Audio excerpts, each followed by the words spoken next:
My name is Mary, and I am 35 years old.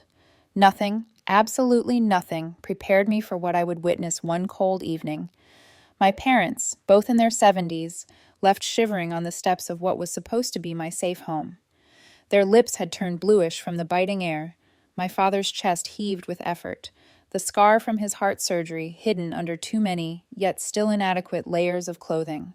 My mother, who could barely stand some days because of her arthritis, tried to shield him with her own frail body.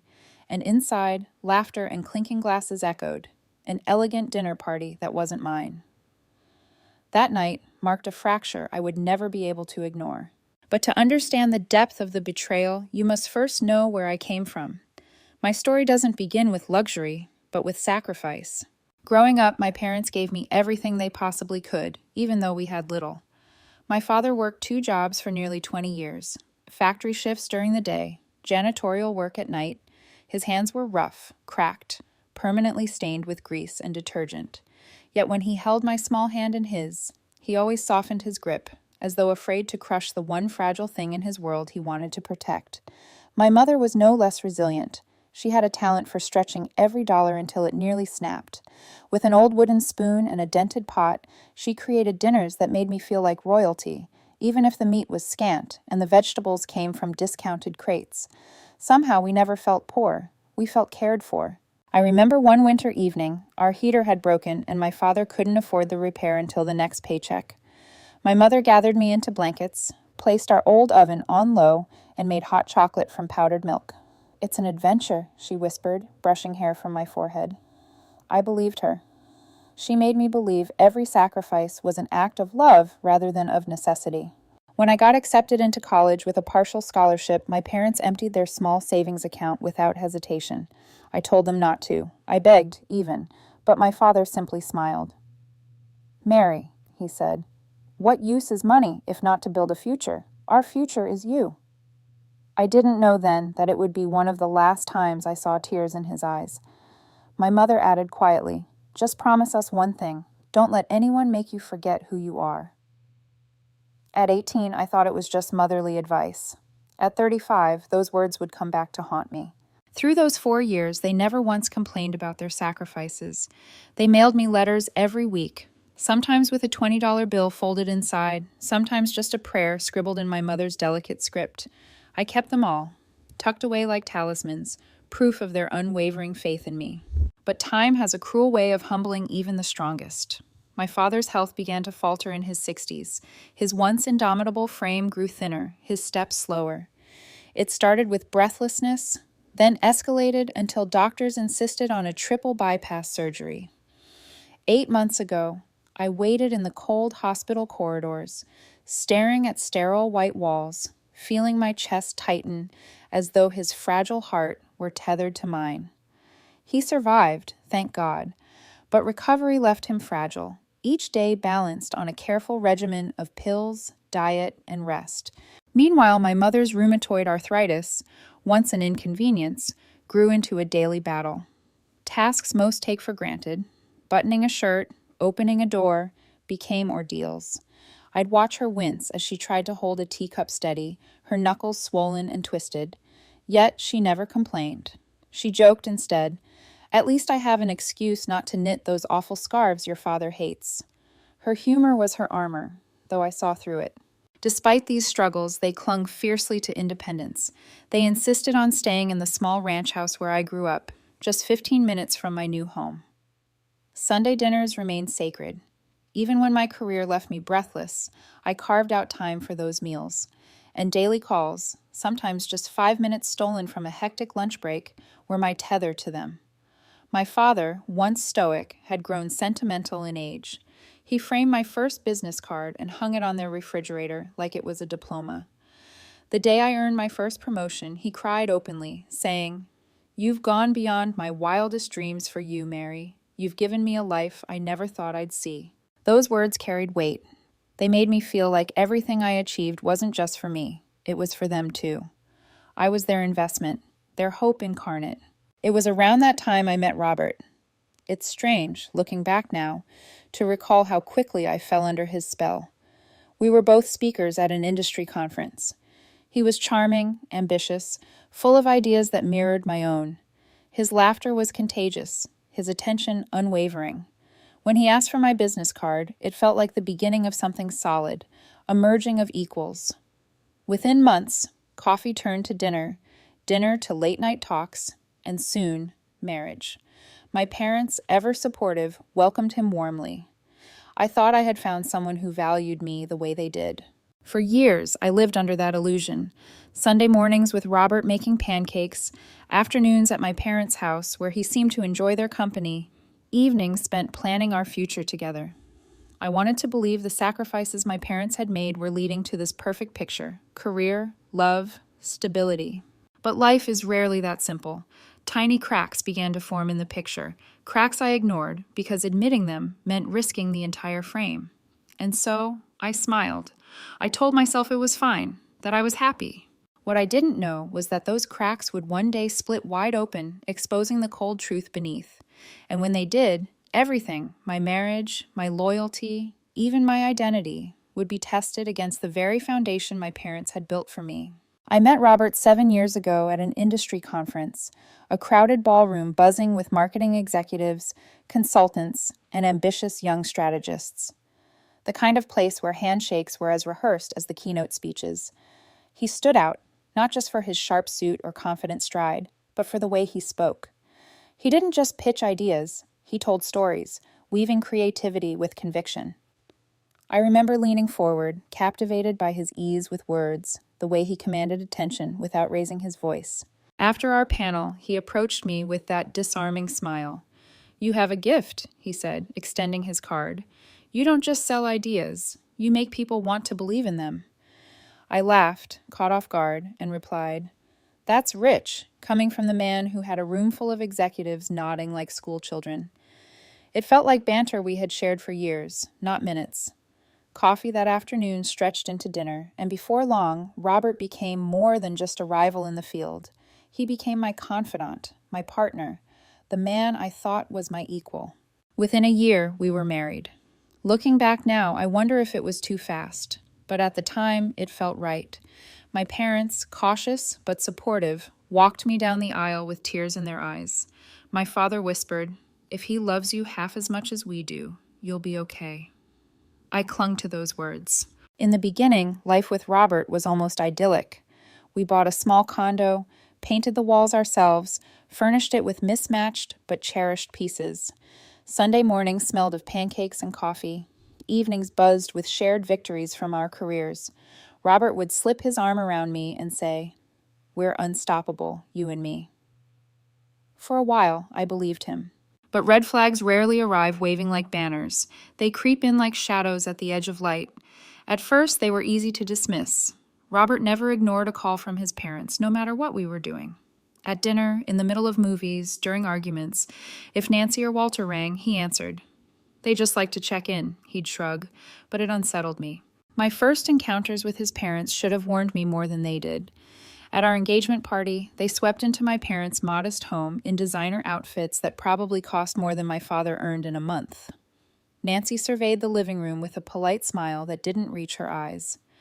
"So charming," she said, running a manicured finger along a worn bookshelf. "Simple living is rare these days." Walter cornered my father by the buffet table, asking about his investments. When my dad mentioned his pension, Walter laughed lightly. "Still relying on the system? Brave choice." That night, I lay awake, replaying every offhand comment. Robert, sensing my unease, kissed my shoulder and whispered, "Don't take them too seriously. They just come from a different world." His hand lingered, warm, reassuring. I told myself he was right. They were just words. Words couldn't hurt. But words leave scars when repeated enough. Wedding planning was my next warning. I wanted wildflowers in my bouquet, simple, bright, full of life. Nancy pursed her lips. "Wildflowers? My dear, you clearly haven't been to many proper weddings. Let me handle it so you don't embarrass Robert." When I protested, she smiled sweetly. "You'll thank me later." Robert's response cut me deeper than Nancy's condescension. "She's just particular," he said, brushing it off. "She wants the best for us." I wanted him to defend me, to tell his mother that it was our wedding. Instead, he minimized, excused, and reassured me until I doubted my own instincts. I told myself he was caught between two women he loved, that he was trying to keep the peace, but peace at whose expense? Still, I swallowed my doubts, wanting harmony more than honesty. After all, we were building a life together. And for a while, that dream felt real. My career flourished faster than Robert's. I worked hard, climbing rung after rung, until I landed a major pharmaceutical client. The campaign's success earned me a promotion and a substantial bonus. I called Robert, my voice trembling with excitement. His congratulations sounded genuine, but when I walked through the door that night with champagne, I found him sitting in silence, swirling a half-full glass. "Great work," he said flatly.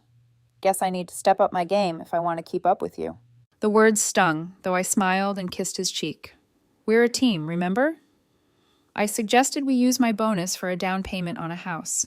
His mood lifted instantly, and he called his parents to share the news before the cork was even popped. That weekend, Walter showed up with printouts of neighborhoods he deemed acceptable, all far beyond our budget. Nancy patted my hand when I suggested more modest options. "This is why generational wealth matters, dear. You think small, because that's all you've known." The words clung to me, sharp and dismissive. My parents had thought big enough to give me a future, but to Nancy, their sacrifices translated only to smallness. Despite their interference, Robert and I found a house, a Tudor-style home in a neighborhood that stretched us financially but felt possible with my bonus. I put in 70% of the down payment. Robert asked me not to mention that to his parents. "Why disappoint them?" he said. "They'll just assume we're both doing well." I agreed, though unease prickled the back of my mind. The house meant everything to me. Not just a property, but a dream realized. It had 3 bedrooms, one for us, one for an office, and a ground-floor guest suite I envisioned for my parents as they aged. I imagined them staying over for holidays, sipping tea in the morning sunroom, my father reading the paper while my mother hummed in the kitchen. That room was meant for them. It was the least I could do. Robert's parents, of course, had other visions. On their first visit, they arrived with a decorator who marched through each room taking notes. Nancy criticized the kitchen as outdated, though it had been remodeled just 5 years earlier. "We'll fix all this," she said confidently. "Not to me, but to Robert. This place has potential." Walter added, "A proper library would suit the guest suite much better. Who really needs all this extra space for visitors?" His pause was deliberate, almost mocking. I laughed it off at the time, forcing brightness into my voice. "It's practical. My parents will appreciate it." Walter gave me a look that felt like a warning. Practicality is overrated. Ambition is what counts. I brushed it aside, just as I had brushed aside so many comments. But somewhere deep in my chest, I felt the first tremor of something I couldn't yet name: fear. The first year in our new house should have been the happiest of my life. My career had never been stronger. I had landed 2 high-profile accounts. My name was circulating in professional circles I once only dreamed of entering. When people shook my hand at conferences now, they knew me. Robert, meanwhile, was working hard but struggling to keep up. His agency was smaller, his clients less glamorous, his successes quieter. At first, I tried to shield him from the comparison. "We're a team," I reminded him often. "Your wins are my wins." But I could feel the shift, subtle at first, his jaw tightening when colleagues congratulated me, the way he stopped asking about my projects. He began working longer hours, though he rarely spoke of what those hours produced. The house, instead of anchoring us, became another point of tension. To me, it was a sanctuary. To him, it was a stage. I still remember walking through the front door one evening after a late pitch meeting. The smell of paint still lingered faintly in the halls. I stopped in the guest suite, imagining my parents there for Christmas. My mother settled in the armchair with her swollen hands wrapped around a cup of tea, my father stretched out with the Sunday paper.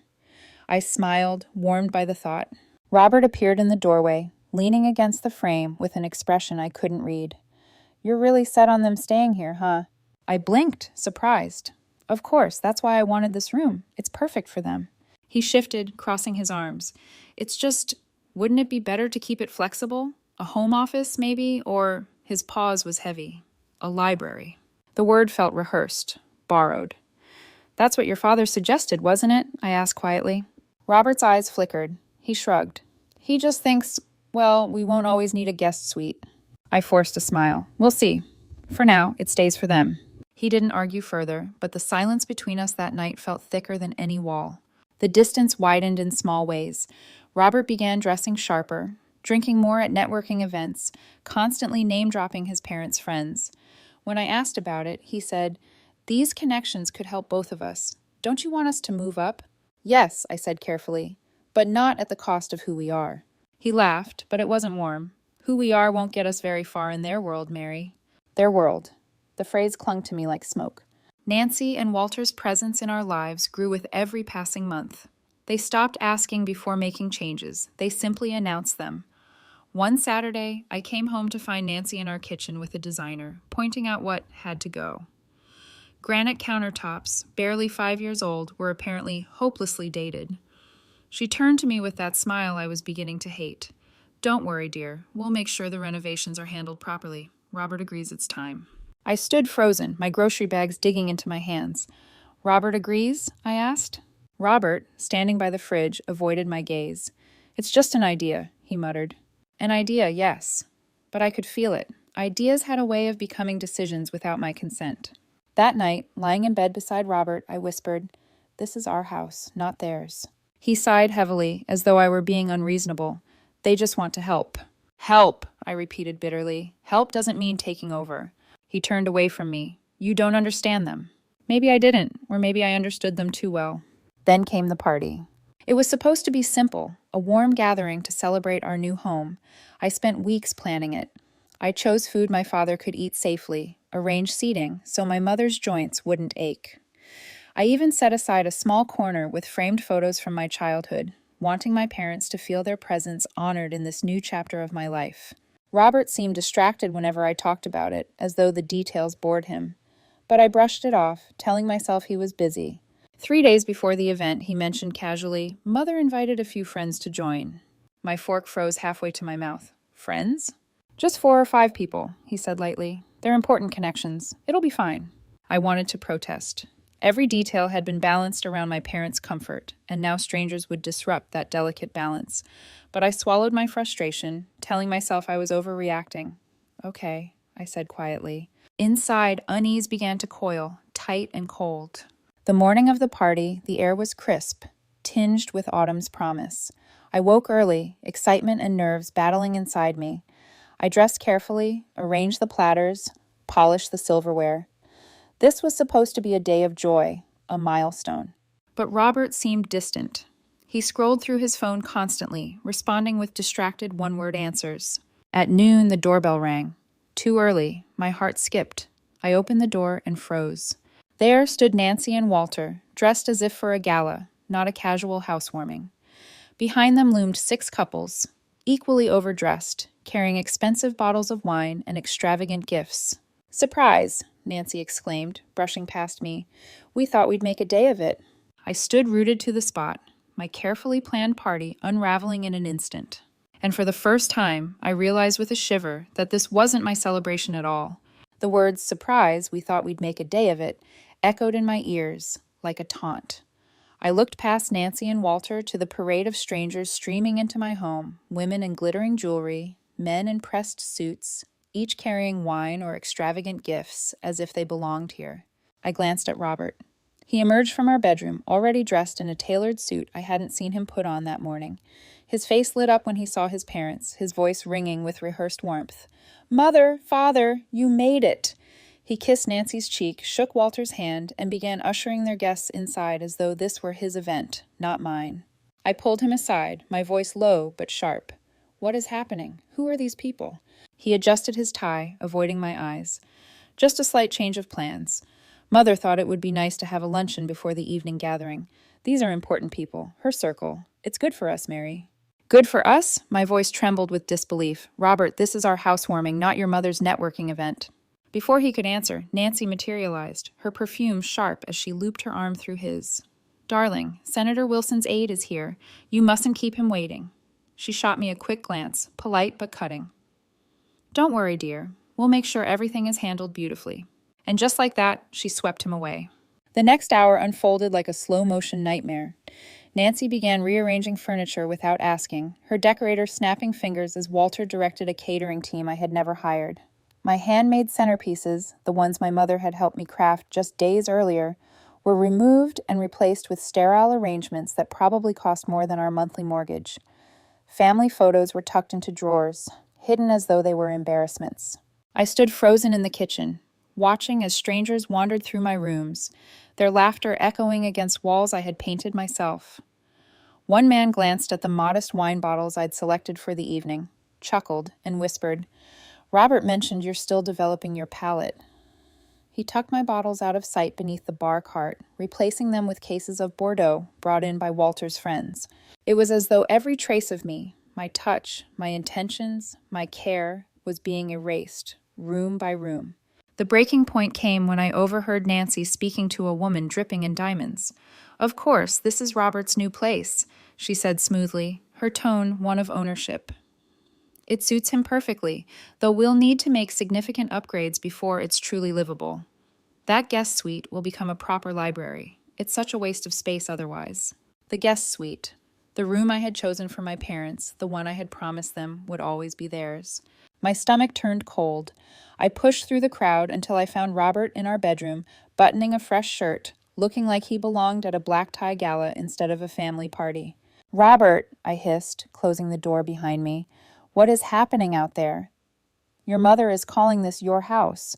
She's talking about tearing apart the guest suite. There are caterers in my kitchen I never hired. And you, what are you doing changing clothes as if you knew about this?" He sighed, exasperated. "Mary, you're overreacting. These people are influential. Networking with them could help both our careers. Mother just wanted to elevate things a little." "Elevate?" My laugh was bitter. She erased everything I planned. Everything I did to make tonight special, for us and for my parents. Speaking of which, I need to leave soon, to pick them up. For the first time, panic flickered across his face. "About that, Mother thought it might be better if your parents came another time. This is a formal event now, and—" "Another time?" My voice cracked. "This is our housewarming. My parents are coming, Robert. They will be here, and they will be welcomed properly." Nancy's voice sliced through the air before he could respond. She stood in the doorway as though summoned by our argument, her eyes cool. "Everything all right in here? Robert, Senator Wilson is asking about your work. You shouldn't keep him waiting." Robert gave me a look, tired, irritated, maybe even ashamed, but he went. He always went. I tried to hold myself together. I reminded Robert, loudly enough for him to hear over the music, "I'm leaving now to get my parents. Make sure their chair is ready, and Dad's medication is accessible in the fridge." He nodded distractedly, already half turned back toward the crowd. Driving to my parents' house, dread gnawed at me. My phone buzzed with a text from Robert. "Slight change of plans. We'll explain when you get back." I called him immediately. No answer. Again, voicemail. By the time I pulled up outside my childhood home, I had forced a smile onto my face. My parents stood waiting on the porch, dressed in their Sunday best. My mother's hair had been freshly set at the salon, her arthritis forgotten for one night as she clutched her small purse. My father wore the sweater I had given him last Christmas, his chest puffed with pride. "The house all ready for the big reveal?" he asked, his eyes bright. "It looks wonderful," I lied, swallowing the lump in my throat. "Everyone's excited to see you both."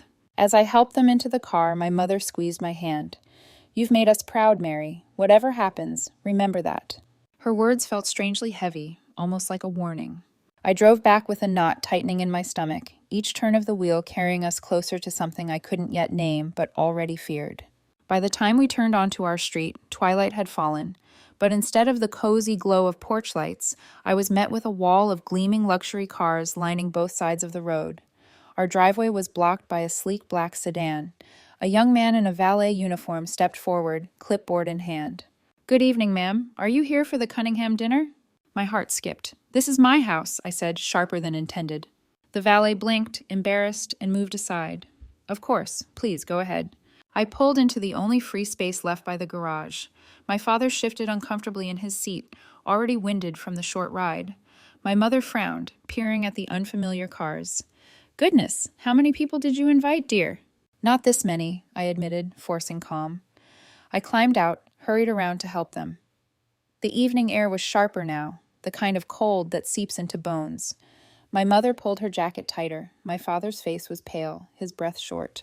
Music and laughter spilled from the house. Too loud. Too many voices. My chest tightened. Something was wrong. We approached the front door, my father leaning heavily on my arm. I rang the bell. Its chime echoed inside, followed by footsteps, but no one answered. I rang again, knocked. Through the beveled glass, I saw figures pass by, pausing, glancing at us, and then continuing on, ignoring us. Maybe they can't hear over the music, my mother suggested, though I saw the doubt flicker across her face. I tried my key. It didn't turn. I tried again, harder. Nothing. My heart sank. They changed the locks, I whispered. What? My father coughed, pressing a hand to his chest. My mother's lips had begun to tinge blue. I dialed Robert. Straight to voicemail. I texted him. We're outside. My key doesn't work. Dad needs to come in now. No reply. 5 minutes passed. Then 10. My father's breathing grew more labored, his hand pressed firmly against his sweater. My mother rubbed his arms, trying to warm him, but her own fingers shook with cold. Panic clawed at me. I couldn't let them sit here. Stay here. I'll try the back, I said, helping them settle on the front steps. My father tried to wave me off, whispering, Don't make a fuss, Peg, but his voice trembled with strain. I hurried around the side of the house. The back patio glowed under string lights I had never strung. Heat lamps stood tall, warming clusters of elegantly dressed guests who sipped champagne as though they were in some high-end resort. My own kitchen was unrecognizable. Through the glass, uniformed servers arranged platters of food I hadn't ordered. There was Nancy, at the center of it all, laughing with a group of women. She looked up, caught sight of me, and her smile faltered. I knocked on the back door, hard. A server approached, frowning. Entrance is at the front, he said curtly. This is my house, I snapped. My parents are outside freezing. My father needs his heart medication. It's in the refrigerator. Let me in. The server hesitated, glancing at Nancy. She glided toward me, her expression tightening. Mary, she said, voice syrupy. Robert should have explained. Tonight became a more formal affair. It wasn't the right setting for your parents. I stared at her, stunned. Open this door, now. My father could collapse. She tilted her head, pitying, as if I were a child throwing a tantrum. Perhaps you could take them to dinner elsewhere. Come back later. We'll be finished by 11. 11. My parents were sitting outside in the cold like beggars, and she wanted them to wait until nearly midnight? Open the door, I demanded. My fists pounded against the glass. Inside, people turned to watch, some whispering, others smirking as though this were entertainment. Through the crowd, I caught a glimpse of Robert, drink in hand, laughing with a group of men. He hadn't even noticed I was outside. My throat tightened, my vision blurred with fury and disbelief. I rushed back to the front. My father was slumped on the step, his face gray, sweat beading his forehead. My mother rubbed his hands frantically, tears streaming down her cheeks. Mary, she cried, he needs to go inside, now. I know, I said, choking back terror. I looked wildly around for another way in. That's when I saw it. A small basement window, cracked open near the side of the house. I'll be right back, I promised, squeezing my mother's hand. She clutched my wrist. Be careful. Adrenaline surged. I shoved the window open, scraping my arms as I squeezed through. The landing was rough, my ankle twisted painfully, but I didn't care. I scrambled upstairs, bursting into the main floor, and froze. It wasn't my house anymore. Not the one I had carefully decorated, not the one I had envisioned as a home. The warm, personal touches were gone. In their place were rented tables, floral arrangements, crystal glasses clinking under chandeliers. It looked like a hotel ballroom, not a home. No one stopped me. Some stared, but most simply turned away, too polite or too complicit to interfere. I sprinted to the front door, ripped it open, and waved my parents inside. Come on, I urged, helping my father to his feet. His breathing was shallow, labored. My mother's whole body shook as I wrapped her in the blanket a neighbor had just rushed over. We made it to the sofa, pushed against a wall to make room for cocktail tables. My father collapsed onto the cushions, his hand trembling as I pulled his medication from the refrigerator, hidden behind trays of canapes. As he swallowed the pills, guests stared at us like we were intruders, whispers buzzing. I met their eyes with fire, let them look. But then Nancy's heels clicked across the floor. She leaned close, her voice low and sharp. What is the meaning of this intrusion? We have the governor's assistant here tonight. Intrusion? I hissed. This is my house, Nancy. My house that I paid for. You locked my parents out in the freezing cold. My father could have died. Her lips curled into a smirk. There was a miscommunication. Robert agreed it would be better if they came later. Later, always later, until there was nothing left of me at all. For a fleeting moment, I thought the medication might help. My father's breathing slowed, his shoulders relaxed slightly, and he even managed a faint smile at my mother. "I'll be all right," he whispered, ever the man who hated to make a fuss. But then the party seemed to grow louder, pressing in on us with its careless laughter and clinking glasses. The whispers weren't subtle anymore. People craned their necks, curious, irritated at the intrusion of frailty into their evening of indulgence. Nancy hovered near the edge of the crowd, her lips pursed, as though she were the one humiliated. "Mary," she hissed, leaning close again, "this really isn't the time for drama. Robert's father has important associates here. Do you realize what you're doing to his reputation?" I stared at her, barely able to believe the words. "My father might be having a heart attack," I said, each word measured, trembling with fury. "And you're worried about Robert's reputation?" Walter joined her, his face flushed with drink or indignation. "You're overreacting. He looks fine, just a little tired. Don't make a spectacle." A murmur spread through the room. Some guests looked away, others watched hungrily, as if our pain were part of the entertainment. I turned to Robert. He was standing just behind them, his glass still in hand. When our eyes met, guilt flickered there, but it was gone in an instant, replaced by irritation. "Mary," he said, forcing brightness into his tone, "why don't we take your parents upstairs? Give them a place to rest quietly." "A place to rest?" I snapped. "He needs a hospital." Robert's jaw tightened. "You're embarrassing us." Something inside me cracked then. It was small, almost silent, but I felt it, a fissure opening, a fracture in the foundation of my marriage. And before I could answer him, my father let out a sharp cry, clutching his chest, his body convulsed, his face twisting in pain. "Dad!" I screamed, dropping to my knees beside him. My mother sobbed, clutching his hand. "It's like last time," she cried. "He says it feels like last time." I fumbled for my phone, dialing 911 with trembling fingers. "My father, 70s, heart condition, possible heart attack. Please, we need an ambulance now." The room had gone silent, save for my father's labored gasps and my mother's cries. Guests stood frozen, wine glasses halfway to their lips. And then, unbelievably, Nancy leaned toward me and whispered, "Can this not wait? You're creating a scene in front of the governor's aide." I spun on her, rage coursing hot through my veins. "If my father dies because of you, Nancy, I will make sure everyone knows exactly what you did." Her eyes widened, but she said nothing. The paramedics arrived within minutes, pushing through the crowd with brisk efficiency. Their uniforms were jarring against the sea of designer dresses and tailored suits. They assessed my father quickly, their expressions grave. "He's showing signs of cardiac distress and hypothermia," one said. "We need to get him to the hospital immediately." As they loaded him onto the stretcher, my mother clung to my hand. "Don't leave us, Mary," she begged. "Stay with us." "I'm right here," I promised, climbing into the ambulance with them. Through the window, I caught one last glimpse of Robert. He stood in the doorway, his face a mask of conflicted emotions. But he didn't move toward us. He didn't follow. The ride was a blur of flashing lights and beeping monitors. I held my father's hand, whispering words of comfort even as fear clawed at my throat. My mother sat beside me, silent tears running down her cheeks, her frail body shivering despite the blankets wrapped around her. At the hospital, they whisked my father away, leaving us in a sterile waiting room. A nurse brought my mother hot tea and blankets, treating her shaking hands with more kindness than my in-laws had shown all evening. When the doctor finally approached, his face was grave. "Your father's condition is stable for now, but the exposure to cold placed dangerous stress on his heart. We'll need to monitor him overnight." Relief washed over me, but it was hollow, fragile.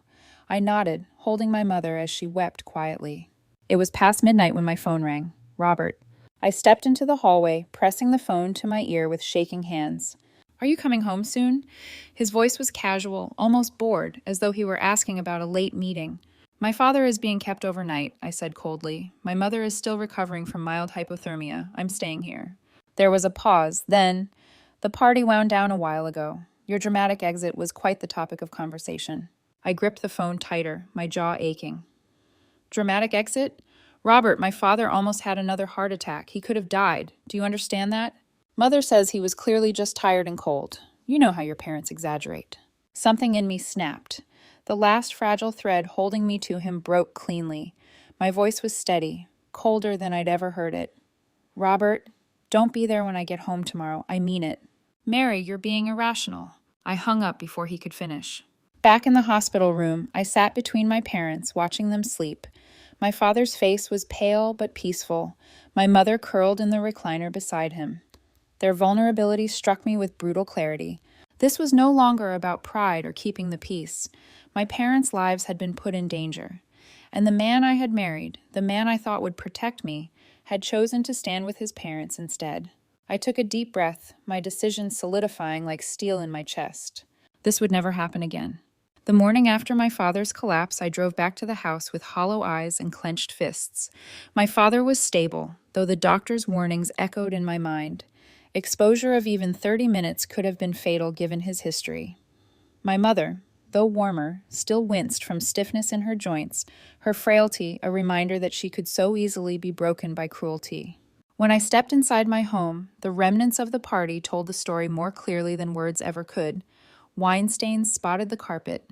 Ash burns scarred the coffee table Robert and I had carefully chosen. Empty glasses lay abandoned on counters. My sanctuary was reduced to the aftermath of strangers' indulgence. Robert sat at the kitchen island, his face haggard but defiant, as though I owed him an explanation. Nancy and Walter lounged on the sofa like royalty, displaced by a minor inconvenience. Their expressions weren't guilty. They were annoyed that I had interrupted their triumph. Well, Nancy said crisply, brushing invisible lint from her slacks, now that this little drama is behind us, we should discuss how successful last night truly was. Senator Wilson's aide promised to connect Robert with— Stop! My voice was low, steady, sharper than glass. My father is in the hospital because of you. Nancy blinked, startled by my tone, then recovered with a tight smile. Mary, your father has health problems. That's hardly our fault. I turned to Robert.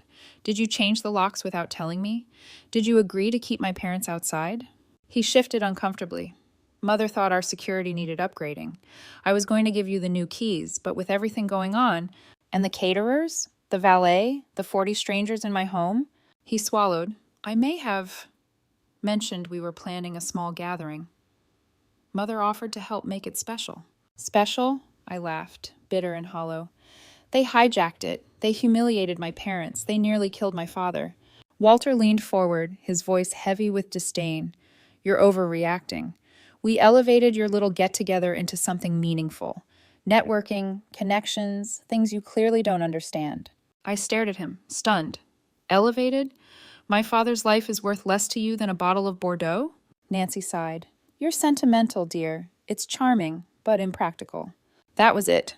I walked upstairs without another word, packed a bag, and left. Robert trailed after me, weakly protesting. Where will you go? To check on my parents, then Vanessa's. Don't be dramatic, Mary, Nancy called after me. Running away never solved anything. I didn't answer. I didn't need to. The slam of the door spoke for me. At Vanessa's apartment, the facade cracked. I sobbed until my throat ached, the dam of composure bursting at last. She listened, horrified, handing me tissues. They changed your locks? She repeated, her attorney's instincts flaring.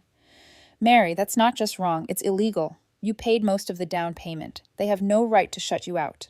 Her words planted a seed in me. Strategy. I wasn't powerless. The next morning, I logged into our joint bank account. My stomach dropped. Nearly $40,000 had been withdrawn 3 days before the party. Not by me, by Robert. I called the bank. Yes, the clerk confirmed. It was withdrawn in person by Mr. Cunningham. Purpose listed as home improvements. My hands shook as I clicked into our shared cloud drive, searching for any trace of what he'd done. There it was, an email receipt for $22,000. Catering services billed not to Robert, not to me, but to Walter Cunningham. I felt sick. They hadn't just invaded my home. They had paid for it with my money. That evening, while Robert was at work, I returned to the house with Vanessa. We entered quietly, my new set of locksmith's keys in hand. What I found confirmed every fear. In the guest suite closet, garment bags hung neatly, Nancy's designer clothes. In the bathroom, her skincare products lined the counter like she already lived there. In Robert's office, a folder labeled House Modifications lay open. Inside were contract charmeur quotes for tearing out the guest suite to build a library, and plans to convert our home office into a second guest room. Even more chilling, a half-completed change of address form listing Walter and Nancy Cunningham's names under new residents. I stared at the papers, my heart hammering. This hadn't been a spontaneous overstep. This was a long game. They had been planning to move in from the start. Later that night, my phone buzzed.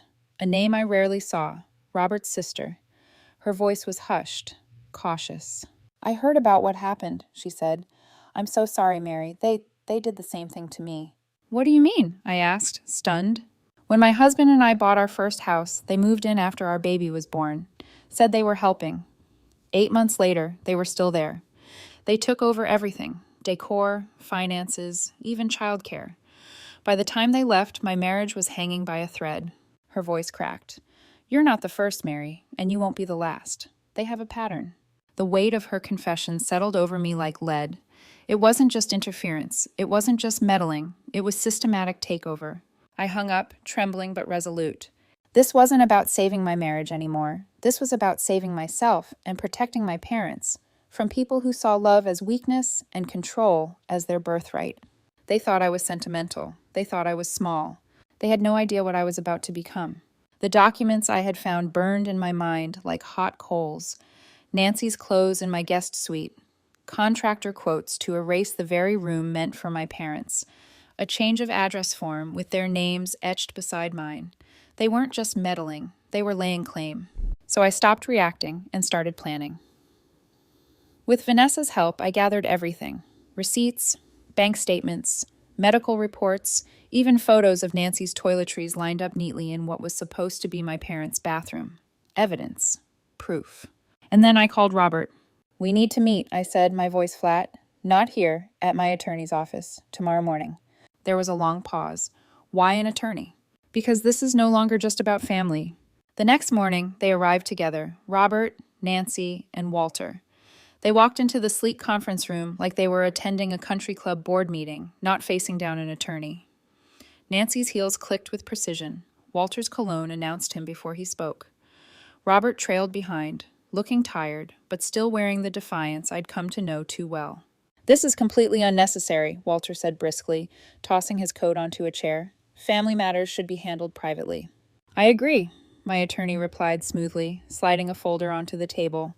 "But when locks are changed without consent, funds are withdrawn without authorization, and elders are endangered, we move beyond family disagreement."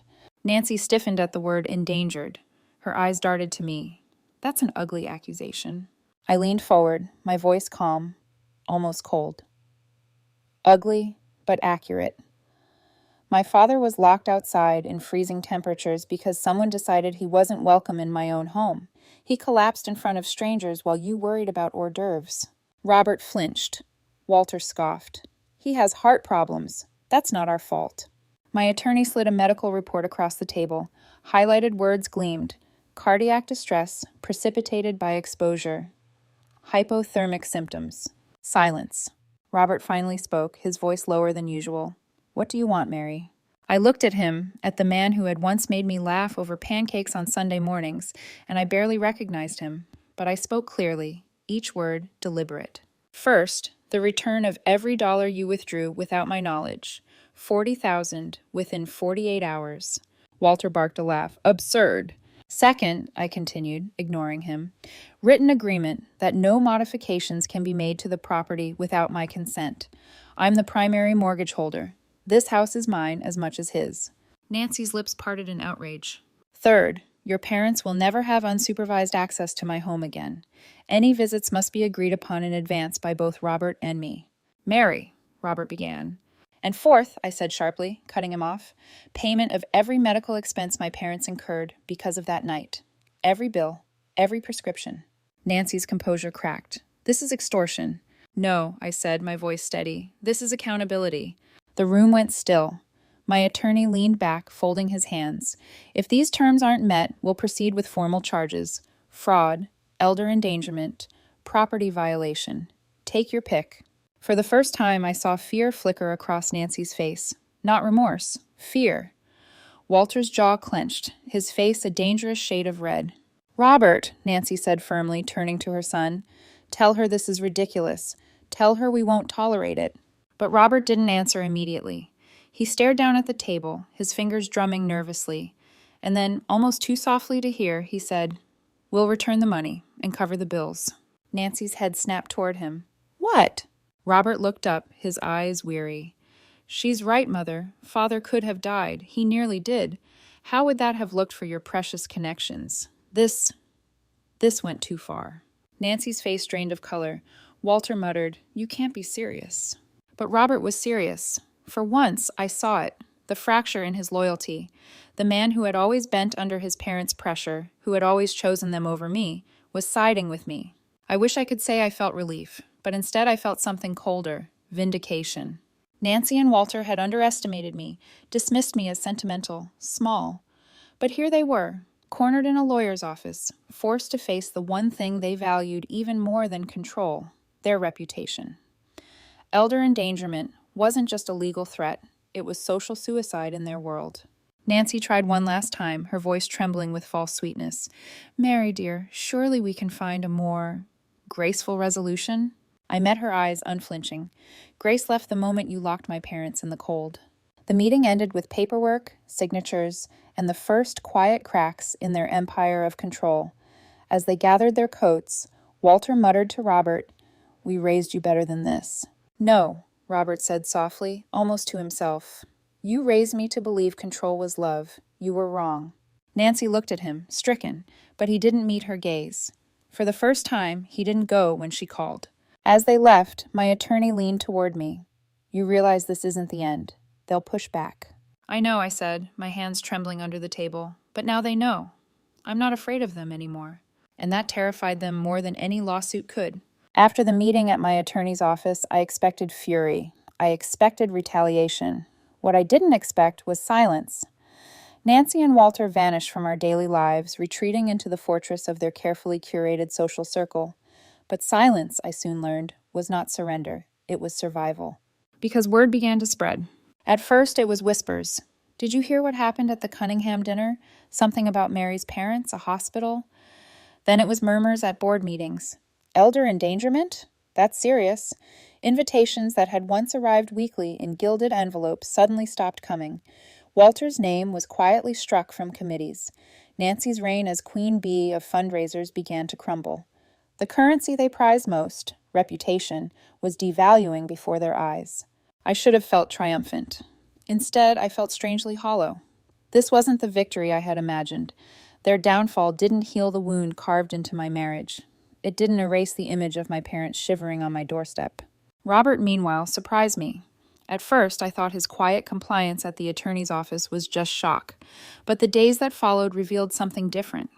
He began therapy at my insistence, a specialist in family dynamics. The first time we spoke after a session, we met at a coffee shop, neutral ground. He looked smaller somehow, stripped of the arrogance that once clung to him. "They controlled everything," he admitted, staring into his untouched drink. "My schools, my friends, even my career.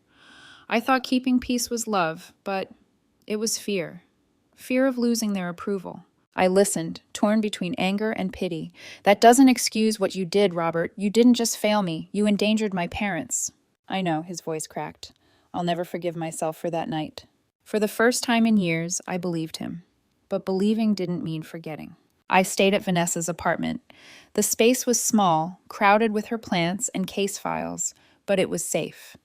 Each night I returned from the hospital, I collapsed onto her couch, the weight of decisions pressing down on me. Divorce papers sat in a neat envelope in my bag, drawn up, ready. I didn't sign them, not yet.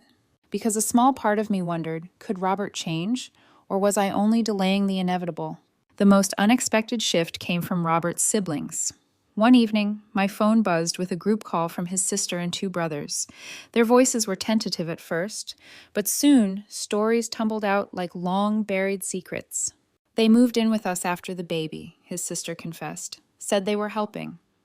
8 months later, I barely recognized my own marriage. They sabotaged my business partnership, one brother admitted. Told me I was incompetent until I let Dad take over negotiations. I lost everything. They even tried to dictate who I could date, the youngest said bitterly. When I pushed back, they cut me off for 2 years. As I listened, a grim picture formed. It wasn't just me. Nancy and Walter's grip extended like vines into every branch of their family tree. Control disguised as love. Manipulation disguised as tradition. For the first time, Robert wasn't isolated in his guilt. His siblings, scattered and wounded, were beginning to see the pattern too. Together they sounded lighter, as if naming the abuse loosened its hold. Still, the silence at night was heavy. I lay awake on Vanessa's couch, staring at the ceiling fan, wondering if trust could ever be rebuilt.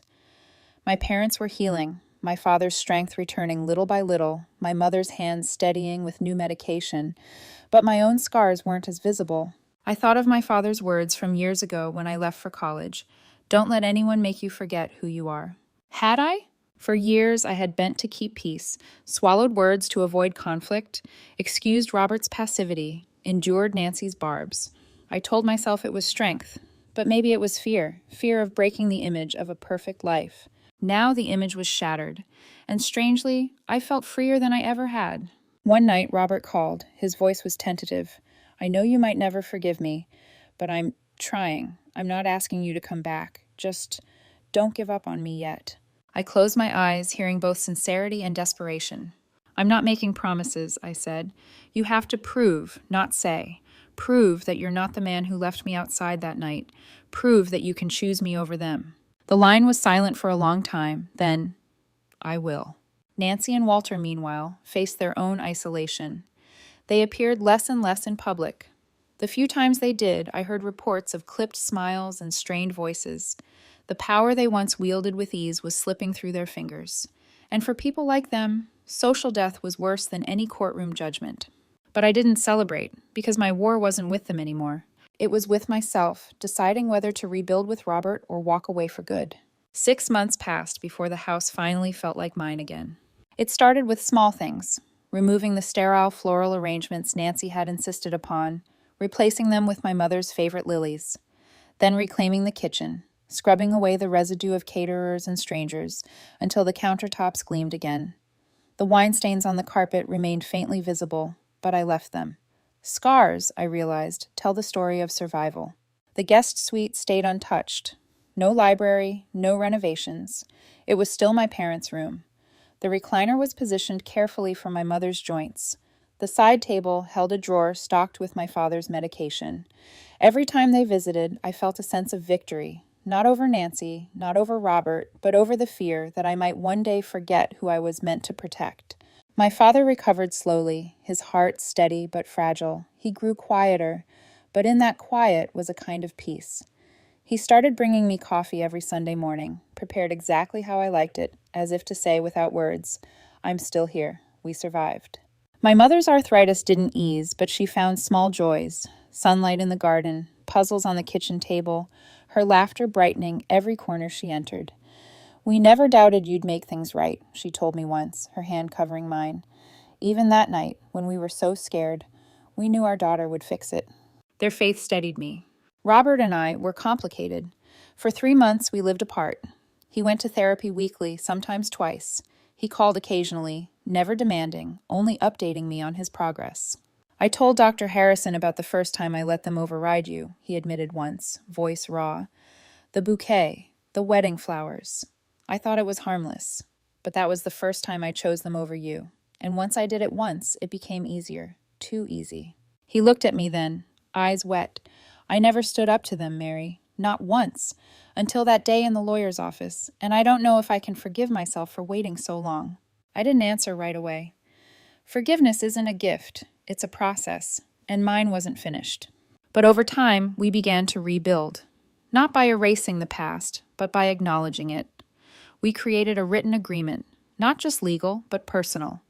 Boundaries with his parents, financial transparency, commitments to therapy. For the first time in years, I felt like I had choices again. Trust wasn't restored overnight. It still isn't. But it's being tested in new ways, ways that make me stronger. Nancy and Walter were not the same people anymore either. Reputation is a fragile crown, and theirs had slipped. Invitations dwindled. Committees quietly passed them over. When they did appear in public, it was with forced smiles, as though nothing had changed. But I could see it in their eyes, the gnawing realization that control had limits. The first time they visited after everything, it was under strict rules. They entered my house cautiously, almost timid. Nancy forced a smile. "Your home is lovely, dear." I met her gaze evenly. "Thank you, nothing more." It wasn't reconciliation, it was boundaries, and that was enough. At work, something shifted in me too. I no longer measured success by titles or clients alone. I mentored younger women, guiding them to recognize manipulation, to set boundaries, to speak up even when their voices shook. One of my colleagues remarked, after a tense client negotiation, "You seem different now, stronger somehow." I learned that protecting what matters isn't selfish, I replied. It's necessary. Looking back, that night outside my own home feels both distant and sharp, like a scar that still aches when touched. It taught me that family isn't defined by blood or vows. It's defined by respect, by care, by the people who would never leave you shivering in the cold. Sometimes family are your parents, who sacrifice everything without complaint.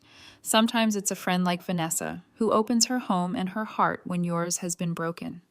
Sometimes it's even the partner who failed you, if they choose to change, if they prove, day by day, that they can be different. I don't know what the future holds for Robert and me. I keep the divorce papers still, tucked away like an insurance policy. But I also keep hope that people can grow, that love can be rebuilt on sturdier ground.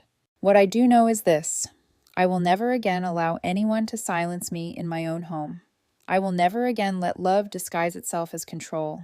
Because I remember my mother's words from long ago. Don't let anyone make you forget who you are. And now, finally, I don't. So I ask you, have you ever had to stand up to family who crossed your boundaries? What did you learn about yourself in the process? Share your story. Maybe, just maybe, it will remind someone else that strength isn't in silence. It's in the courage to speak.